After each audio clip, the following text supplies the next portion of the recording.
Halo friends, welcome to YouTube channel. Perkenalkan, saya Amelia Silvanti dengan MPM B1A 021046 dari Universitas Bengkulu, Fakultas Hukum Prodi Ilmu Hukum Angkatan 2021. Pada video kali ini, saya akan menjelaskan mengenai sejarah perkembangan hukum internasional. Sebelumnya teman-teman harus tahu nih, apa sih hukum internasional itu? Hukum internasional adalah keseluruhan kaidah dan asas-asas yang mengatur hubungan atau persoalan yang melintasi batas negara antara negara dengan negara, negara dengan subjek hukum lain bukan negara, subjek hukum bukan negara satu sama lain. Baiklah, teman-teman udah tahu kan apa itu definisi hukum internasional? Selanjutnya kita ke sejarah perkembangan hukum internasional. Dalam sejarah perkembangan hukum internasional ini terbagi menjadi 3, yaitu zaman kuno, zaman pertengahan, dan zaman modern. Yang pertama, zaman kuno. Mari kita bahas satu-satu yuk. India kuno. Dalam kebudayaan India kuno terdapat kaidah dan lembaga hukum yang mengatur hubungan antar kasta, suku bangsa, dan raja-raja. Menurut Bernard, adat kebiasaan yang mengatur hubungan antar raja yang disebut Desa Dharma. Gautama Sutra dan Undang-Undang Manu memuat hukum kerajaan. Hukum yang mengatur hubungan antar raja-raja pada masa itu tidak dapat dikatakan sebagai hukum internasional loh, karena belum ada pemisahan dengan agama, soal-soal kemasyarakatan, dan negara. Namun tulisan-tulisan pada waktu itu sudah ada menunjukkan ketentuan-ketentuan yang mengatur hubungan antara raja atau kerajaan, seperti ketentuan yang mengatur kedudukan utusan raja dan hak istimewa utusan raja, perjanjian dengan kerajaan lain, serta ketentuan perang dan cara berperang. Lanjut pada masa Yunani kuno. Menurut Vinogradov, pada masa itu telah ada hukum intermunicipal, yaitu kaidah-kaidah kebiasaan yang berlaku dalam hubungan antar negara-negara kota, seperti ketentuan mengenai utusan, pernyataan perang, perbudakan tawaran perang. Kaidah-kaidah intermunicipal juga diterapkan bagi masyarakat tetangga dan negara kota. Namun, kaidah intermunicipal sangat dipengaruhi oleh pengaruh agama, sehingga tidak ada pemisahan yang tegas antara hukum, moral, keadilan, dan agama. Perbedaan golongan penduduk Yunani juga terbagi menjadi 2, yaitu orang Yunani dan orang bukan Yunani atau sering disebut sebagai barbar. Pada masa itu juga telah dikelar ketentuan perwasitan dan wakil-wakil dagang, yaitu konsul. Sumbangan yang terpenting bagi hukum internasional adalah konsep hukum alam. Konsep ini kemudian dikembangkan lebih lanjut oleh orang-orang Romawi.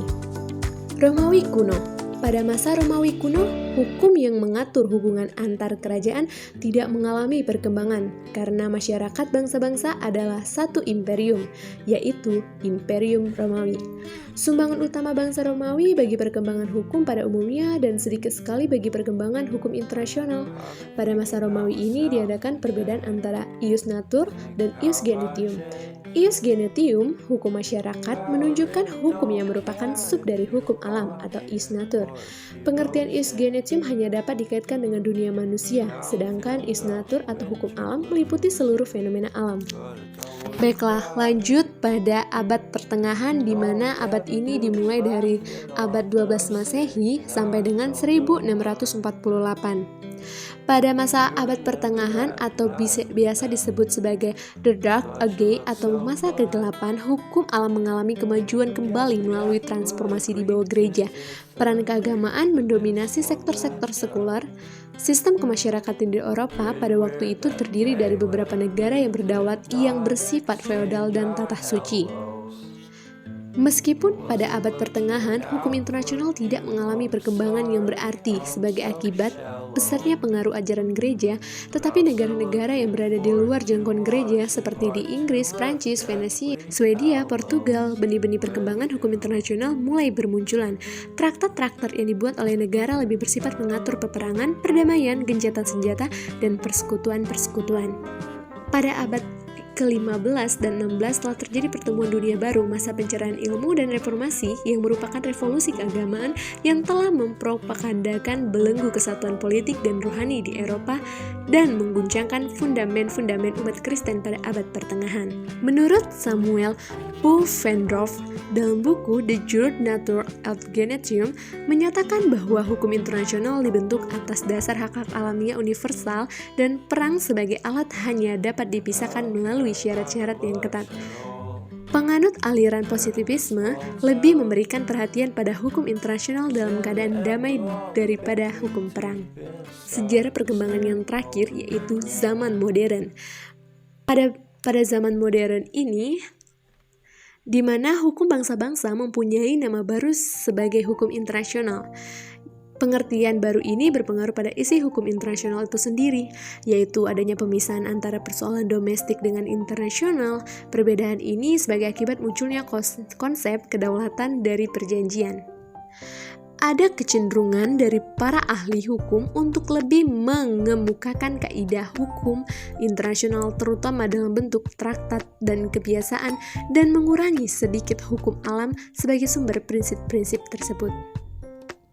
Hukum internasional berkembang lebih jauh lagi. Beberapa faktor mempengaruhi perkembangan ini adalah adanya kebangkitan negara-negara baru, baik di dalam maupun di luar benua Eropa, modernisasi sarana angkutan dunia, penemuan-penemuan baru, terutama di bidang persenjataan militer untuk perang.